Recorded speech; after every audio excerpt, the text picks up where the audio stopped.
Ladies and gentlemen, welcome to Alexandra Palace. This is On The Wire. We are gearing up for another evening of action at the William Hill World Darts Championship, the biggest, the best, the most important darts tournament on the planet. You are here tonight to see some superstars. The quarterfinal lineup will be completed tonight. I'm Dan Dawson. This is Mace the Ace, Chris Mason of TalkSport 2 and ITV.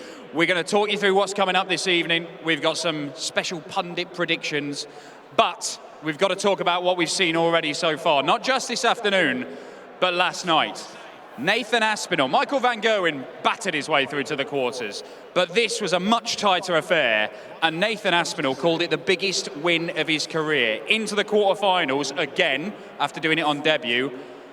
Can he go all the way? Has he got the game, Mace? Proven winner, been there and done it, got the T-shirt. The only thing I don't think he has won is on the Euro Tour. He's won a World Series, he's obviously won a major, won loads of Pro Tours, and that was a big game for him. He got a lot of respect, huge fan of Gary Anderson. It's always awkward playing your heroes, but he looked rock solid last night and really impressed. Yeah, you can see what it means to him then. Emotion, like emotion. This man provided plenty of that, amongst other things. But Nathan Aspinall did make it through last night. We saw 3 more guys book their places in the quarterfinals this afternoon. And Darius Labanauskas, the Lithuanian, he's just so solid. It's not flashy, it's not spectacular, but it's enough to win games. Yeah, he is rock solid. His B game's around 90. That's pretty much his A game. He can maintain that level. So if he plays against someone that's not on the top of their game, he will grind you down. Pretty much what he did to Steve Beaton. I know you were particularly heartbroken. I gave you a cuddle. I think everybody loves the bronzed Adonis, but take nothing away from that man. 97 average. Yeah, we'll do the photos. We've been broadcast live around the world, mate. Don't worry about it. Assuming your camera phone can handle that. I don't even know. Right, Labanauskas through. Next up, Luke Humphries. Now, this was a close game with Kim Huybrechts. Nip and tuck, third set, deciding leg. Kim declines the bullseye. Humphries takes out 1-4-6, then just dominates and runs away with it. Yeah, 4 sets on the spin, and that kind of finish, even if he went the old school way of the treble 20 and then the treble 18 switch, or if it was a nice lie stay there, it's not something that involves a bullseye. You know, it's one of those finishes, and nowadays 2 treble 19s, small adjustment to the double 16, and that was the end for me. That was the nail in the Huybrechts coffin. That was a foolish move. Well, look, foolish, he says. Eric Bristow himself declined a bullseye. How did that turn out for him? I can't remember. Yeah. There's somebody over there will know. Keith Deller will know. He's over there. Keith, he'll tell you at length about 1983 and a declined bullseye and some checkout around about the 138 region. Now, this looked like Adrian Lewis was kind of cruising through to the quarterfinals. We now only have one former winner of the William Hill World Championship in the field. That is Michael van Gerwen, because Vandenberg came back and won it. Is that AD folding, losing his focus, or is that Dimitri getting better? Because his average was climbing all the way through those last 3 sets. Yeah, 3-1 up, you think he'd put it away, but for me, there has to be something in there with fitness. His throws started to slow down, a lot of low darts, which is a sign of fatigue. I think AD's got to go away. His game's not far away, very much like Gary Anderson. And if Gary Anderson gets in the Premier League, which we think he is, I think we'll see some good stuff from Anderson next year. But Lewis, I just think he's got to take a look at himself, work a little bit harder. I know he's put a lot of work in, but he looked jaded in that match. From 3-1 up, he just started to panic. The throws started to break down. Early doors, there was fluidity to it, and he looked comfortable. But yeah, he's just one of those players that needs to probably work a little bit harder so he can outlast his opponents, because that's all it was. Well, look, there was a series in one leg of 9 perfect darts from Adrian Lewis in that. Unfortunately for him, he started it with a 5, so it was only a 10-darter. We haven't seen the perfect leg yet. Coming up this evening, the quarterfinal lineup will be completed. Peter Wright, Jeffrey de Zwaan, Glenn Durrant, Chris Dobie, a battle for King of the North, that one. The Middlesbrough man and the Geordie. And Gerwyn Price, the second favourite for the title, the Welsh #1 Grand Slam champion, against Simon Whitlock. We'll talk about these games in a moment. We're going to get Mark Webster, good darts, Mark Webster, Sky Pundit, will be talking us through his predictions in a moment. But before that, it's this man, Snakebite Peter Wright, former finalist, playing William Hill's Dash Darts.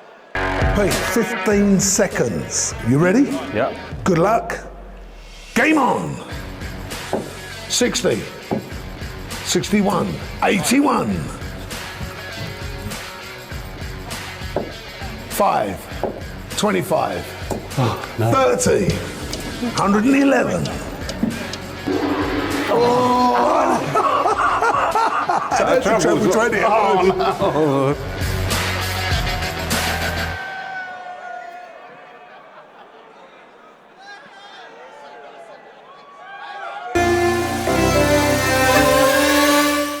Yeah, it's going to be tough for Jeffrey Deswan. I mean, he had a fantastic performance in the last round, but it's hard to back that up.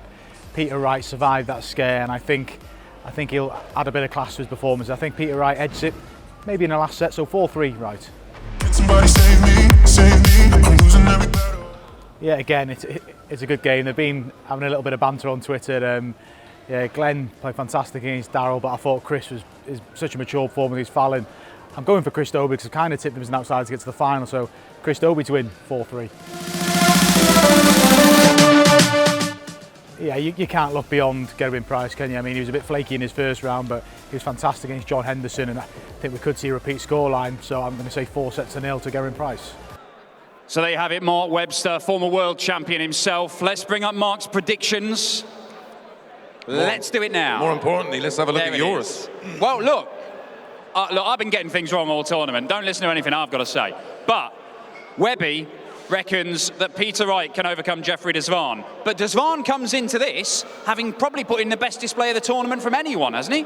Well, the big two put down a marker, didn't they, in Gerwen Price and MVG. They were trying to out-average each other, and they ended up just a couple of, well, minuscule points away from each other. But Jeffrey Desvan's performance can't be ignored against a rampant Dave Chisnell. For me, that was match of the tournament so far. I think Peter Wright's twixt in between with darts again. He probably will make me look foolish and come out and average 110, but I'm just siding with Desvan. Okay, you're going with Desvan. What about this one? For the King of the North title, Chris Dobie played superbly to end Fallon Sherrick's historic run. But Glenn Durrant, he is a battler. He is a competitor. Already seen off the world number 6, Daryl Gurney.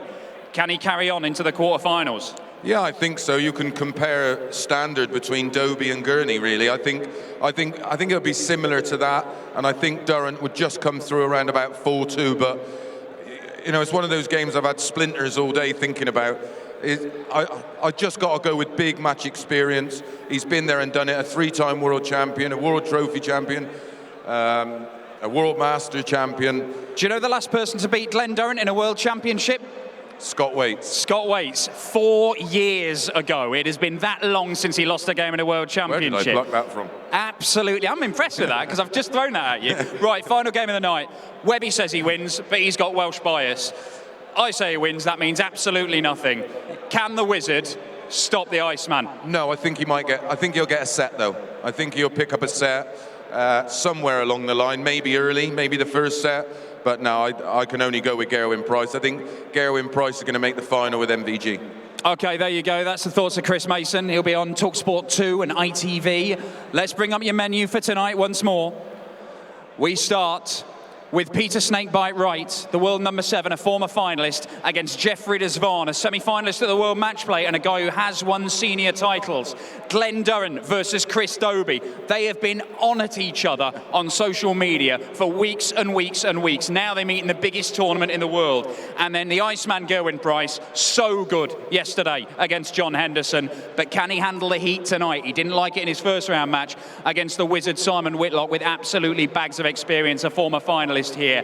This will complete the quarterfinal lineup at the William Hill World Championship. That's why we love darts. Here's why Chris Dobie loves darts. Enjoy.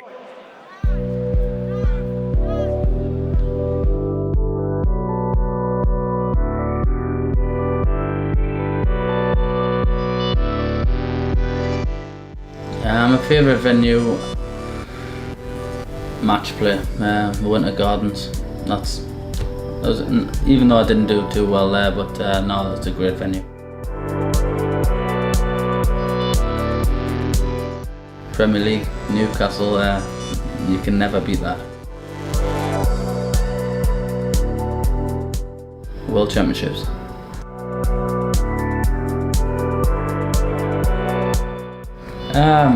Hopefully not working on the roads. I like my football, so I would have pushed myself a little bit more. I've said in previous interviews, it was a game, one of the World Championships games that I went to watch to get the atmosphere of myself. I think it was my first year there, and I witnessed Dimitri Vandenberg against Cristo Reyes, and it was one of the best games of darts I think I've ever witnessed live. It was 180s for fun, it was big finishes, and I think it was a very tight game as well, so no, that was a great game.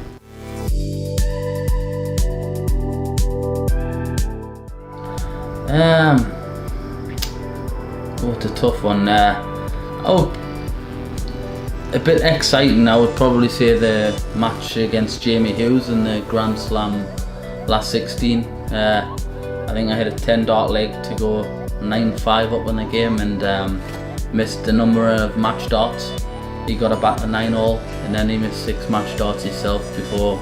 I think I had a 180 to leave 24, he missed 6 darts at the 24 beforehand, and I pinged out first dart. It was a great game, and it'll always stick in the memory.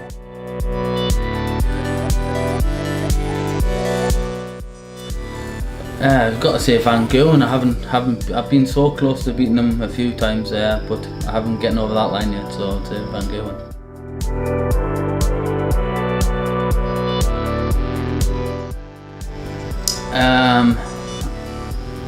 Possibly me shirt against Phil Taylor that I wore in the World Championships, his last ever World Championships. I thought you've got to keep that.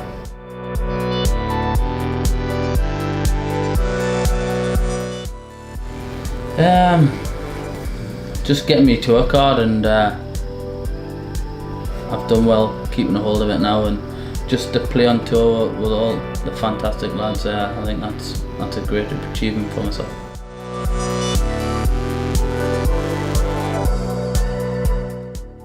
I love darts because of all the people you meet, some good friends, but doing it for a living as well. It's a great job doing something that you love, and hopefully bring more and more youngsters into the game, and look forward to the future.